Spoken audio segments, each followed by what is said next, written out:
안녕하세요, 미스터리큐브입니다. 오늘 영상은 FBI 홈페이지에 올라와 있는 FBI가 특별히 선정한 10명의 수배자 리스트입니다. FBI가 직접 선정하는 수배자 10명은 1949년 당시 국장이던 에드거 후버와 국제뉴스 서비스의 편집장이었던 윌리엄 킨제이 허친슨과의 대화 중 나온 아이디어였습니다. 위험한 인물들을 직접 지정함으로써 사람들에게 더 큰 경각심을 심어주고 더 유심히 살펴보게 함으로써 빠른 제보를 받기 위한 목적도 있었습니다. 한번 10대 수배자 리스트에 오르게 되면 수배자가 체포되거나 혹은 목숨을 잃었다는 사실이 확인되거나 기소가 취하되지 않는 이상 절대 제거될 수 없습니다. 2023년 기준이며 여기 나온 수배자들은 아주 오랫동안 붙잡히지 않았거나 혹은 현재는 체포된 사람들도 포함되어 있습니다. 첫 번째 수배자인 이 남자는 율란 아도나이 아르차가 카리아스입니다. 미국인은 아니며 1982년 온두라스 출생이라고 합니다. 그는 미국과 중남미 지역에 넓게 퍼진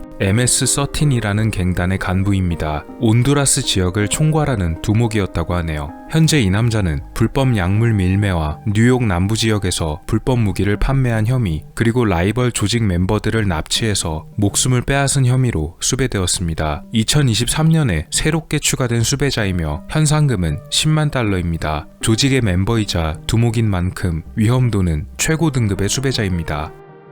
이 여자의 이름은 루자 이그나토바입니다. 불가리아 출신의 여성이며 1980년생이라고 합니다. 그녀는 암호화폐 서비스인 원코인의 최고 설립자 중 한 명으로 알려져 있습니다. 하지만 그녀가 설립한 원코인은 후일 거대한 다단계 사기극으로 밝혀졌습니다. 심지어 런던에서 자신의 원코인에 대해 설명회와 홍보를 가지기도 했는데요. 수백만 명에 달하는 투자자들의 돈을 들고 도망친 혐의로 기소되었습니다. 조사된 피해 금액만 약 40억 달러가 넘어갑니다. 이 외에도 암호화폐를 통한 돈 세탁 혐의, 그리고 배임과 횡령 혐의도 받고 있습니다. 현재 그녀는 성형수술을 했을 가능성이 높으며 개인 경호원을 대동하고 다니고 있기에 위험도는 높은 편이라고 합니다. FBI 현상금은 10만 달러입니다.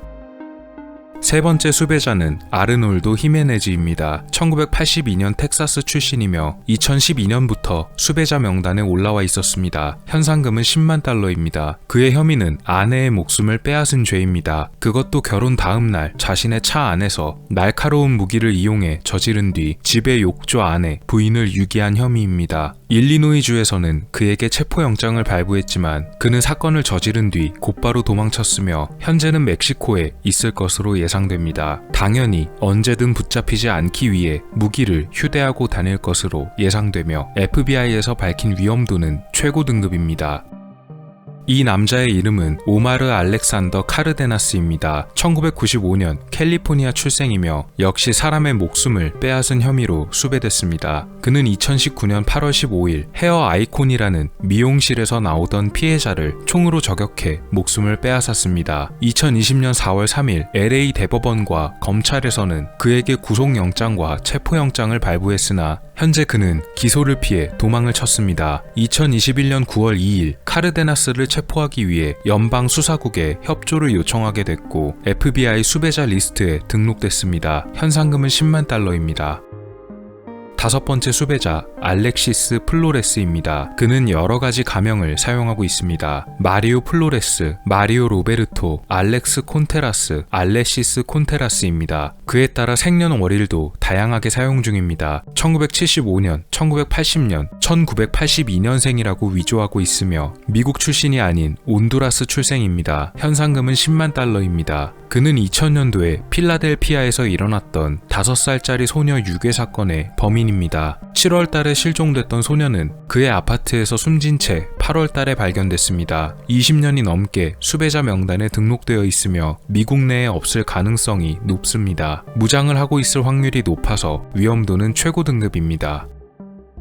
이 남자의 이름은 바드레쉬 쿠마르 체탄바이 파텔입니다. 1990년생이며 인도 출신입니다. 2015년 아내와 일하던 도넛 가게에서 둔기를 사용해 그녀의 목숨을 빼앗은 혐의입니다. 그는 아내와 함께 미국으로 왔지만 미국에서 아예 정착하기를 원하는 그와 다르게 아내는 다시 인도에 돌아가고 싶어 해서 의견 충돌이 있었던 것으로 보입니다. 사건이 저질러진 날 가게의 CCTV에는 그와 그의 아내가 가게의 뒤편으로 들어가는 마지막 모습이 촬영 사망되어 있었습니다. 숨진 아내는 가게 뒤편에서 발견되었습니다. 기소된 죄목만 무려 5개가 넘어가며 체포를 피하기 위해 도망친 혐의까지 합하면 총 6개의 혐의를 받고 있는 중입니다. 현재 미국 내에 없을 가능성도 있으며 FBI가 공개한 현상금은 10만 달러입니다. 무기를 소지하고 있을 가능성이 높아서 위험도는 최고 등급입니다.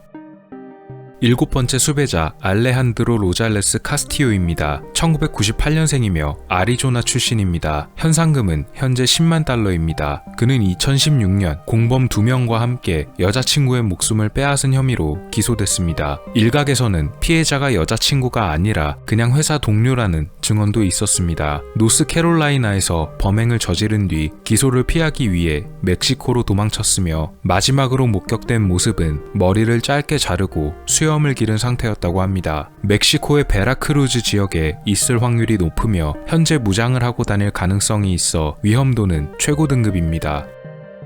이 남자의 이름은 호세 로돌포 비아레알 헤르난데즈입니다. 일명 엘 가토라는 별명으로 불리는 인물이며 멕시코에 있는 조직과 연계된 남자입니다. 그는 조직을 통해 돈을 받고 사람의 목숨을 빼앗는 청부업자로 활동하기도 했으며 실제로 한 남성의 목숨을 빼앗은 범인입니다. 1978년 멕시코에서 태어났으며 앞서 말씀드렸듯이 멕시코 조직과 연계되어 극도로 위험한 인물로 지목됐습니다. 현상금은 100만 달러입니다. 2013년 청부를 받고 43살의 남성을 오랫동안 쫓아다니다가 목숨을 빼앗았으며 벨트란 레이바라는 멕시코 불법 조직의 간부급 인물로 지목되기도 했습니다. 2023년 현재 그는 체포된 상태입니다.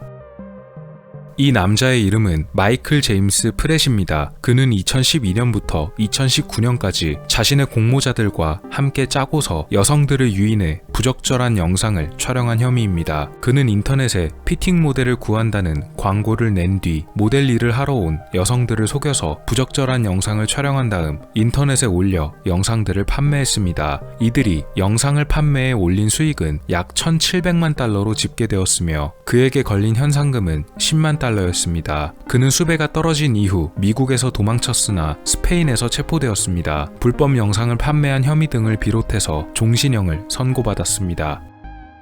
마지막 수배자의 이름은 라파엘 카로 퀸테로입니다. 그는 멕시코의 거대 조직 중의 하나인 과달라하라 조직의 일원이자 1980년대 후반까지 불법 약물을 밀매한 거물이었습니다. 그는 미국의 불법 약물 수사기관인 DEA 소속의 엔리케 카마레나 요원을 납치한 뒤 고문하고 목숨을 빼앗은 주범으로 지목되었으며 체포되었습니다. 그러나 아직 형기가 더 남았음에도 불구하고 멕시코는 2013년 그를 석방시켰고 이후 미국의 추가 조사로 인해 멕시코의 거대 조직 시날로아 조직과 연계됐음을 확인합니다. 불법 약물 거래와 다른 추가 혐의로 인해 미국 당국에 의해 한 번 더 기소되었으며 연방수사국에서는 그에게 수배를 내렸습니다. 그에게 걸린 현상금은 무려 2천만 달러였습니다. 2022년 7월 라파엘 카로 퀸테로는 결정적인 제보를 통해 체포되었습니다. 현재는 알티플라노 교도소에 수감되어 있으며 아마도 종신형을 선고받게 될 것으로 보입니다.